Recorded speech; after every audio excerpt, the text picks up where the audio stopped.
Sir ಈ ಗಾಡಿ ತಗೊಂಡ್ರೆ ₹1 ಖರ್ಚಿಲ್ಲ ಸರ್. Promise sir? ನನ್ನ ಮೇಲೆ ಹಣೆಗೂ ಸರ್. ಹೇಳ್ತಿದ್ರ ಸರ್, ಆಲ್ಮೋಸ್ಟ್ ಬಜಾರ್ ಅಲ್ಲಿ 2,80,000 ಹೇಳ್ತಿದಾರೆ ಸರ್. ನಿಮ್ ಪ್ರೈಸ್ ಸರ್? ಸರ್ 2,55,000ಕ್ಕೆ ಗಾಡಿ ಕೊಡ್ತೀನಿ ಸರ್. 2,55,000? ಹೌದು ಸರ್, ಇಡೀ ಬಜಾರ್ ಅಲ್ಲಿ ಕೇಳ್ಕೊಂಬಂದ್ ಗಾಡಿ ತಗೊಳ್ಳಿ ಸರ್. ಸರ್ ಮಾಡೆಲ್ ಸರ್ ಇದು?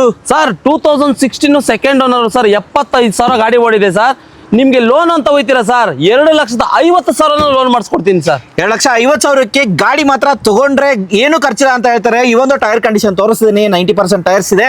ಇಂಟೀರಿಯರ್ ನಿಮ್ಗೆ ಹೋಗ್ಬೇಕಂತಂದ್ರೆ RX-T ವೇರಿಯಂಟ್ ಆಗಿರೋದ್ರೆ AC, power steering, power windows, music system ಎಲ್ಲ ಬರುತ್ತೆ ನೋಡ್ಬೋದು. ಅಂಡ್ ರೇರ್ ಸೈಡ್ ಕೂಡ ವೆಲ್ ಮೇಂಟೈನ್ ಆಗಿರೋದು. ಯಾರು ಹುಡುಕ್ತಿರೋರಿಗೆ ಈ ತರ ಡುವಲ್ ಕೀ ಸಮೇತ ಬರುತ್ತೆ ಗಾಡಿಲಿ. ರೈಟ್ ರೌಂಡ್ ನಿಮ್ಗೆ ತೋರಿಸಿದ್ರೆ ಸಕ್ಕದಾಗಿದೆ ಗಾಡಿ ಅಂತ ಹೇಳ್ಬೋದು. ಯಾರು ಹುಡುಕ್ತಿರೋರಿಗೆ petrol variant, Kwid second owner, 72,000 sir ಓಡಿರೋದು. ಹೌದು ಸರ್, 72,000 ಓಡಿರೋ ವೆಹಿಕಲ್. ಡೌನ್ ಪೇಮೆಂಟ್ ಎಷ್ಟಾಗುತ್ತೆ ಸರ್ ಇದು? ಸರ್ 50,000 ತಗೊಬನ್ನಿ ಸರ್. ಅದು ಇಲ್ವಾ ಸರ್, ನಿಮ್ ಪ್ರೊಫೈಲ್ ಚೆನ್ನಾಗೈತೆ ಸರ್, ಫುಲ್ ನಿಮ್ಗೆ ಲೋನೇ ಮಾಡಿಸ್ಕೊಡ್ತೀನಿ ಸರ್.